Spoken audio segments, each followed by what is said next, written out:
Good evening, Stephanie McDuffie here with week 5 peer summative judgment and my viewpoints on this. So the discussion question is, some experts suggest that teachers should be responsible for making summative judgments concerning the teaching performance of other teachers. Other experts believe that this should remain the task of administrators. So what is my view and what advantages and disadvantages of each position? So my opinion is this. I do not agree that peers should be involved in the summative judgment of other teachers. Administrators have been trained on evaluations, pre and post conferences, and providing mentorship.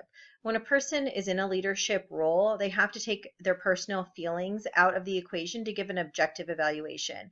If a peer is involved in a formal evaluation, it opens the door for complaints and union or district involvement if the teacher disagrees with the evaluation.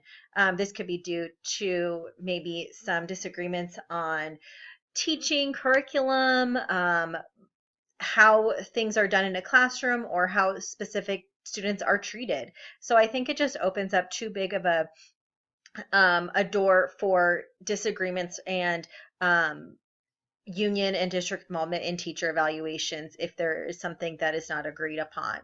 And while it seems like having more eyes in a classroom may be better, it can have the opposite effect and may create some chaos in the evaluation process. So some pros and cons. Some pros to having peer summative judgments would be that peers know firsthand what happens in the classroom every day. So they're able to make that have a more experience, a firsthand experience, while some administrators have been outside of the classroom for quite a while. So that could be a pro.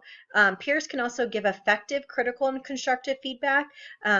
If they have a good standing relationship, peers are well thought of and respected, and their opinions may hold a little bit more weight to their peers due to the fact that they have been in the classroom and are still in the classroom to this day. And then peers can also help set realistic goals. Again, they know what happens in a classroom every day, and so this can be a great thing.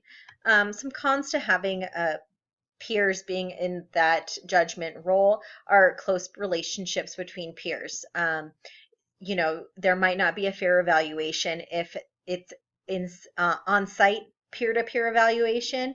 Some people might have better relationships than others. There might be actual friendships outside of the school building that have been formed, and so that could cause a conflict with the actual judgment of the person. And then peers do not have the same training in the evaluation process as administrators. Now, they can be trained, however, it's still different when you're doing peer-to-peer coaching, mentoring. It is different than evaluation. And so that would be a con. And then peers also have a smaller view of the school structure. I currently am outside of the classroom, and it was a big shock to me.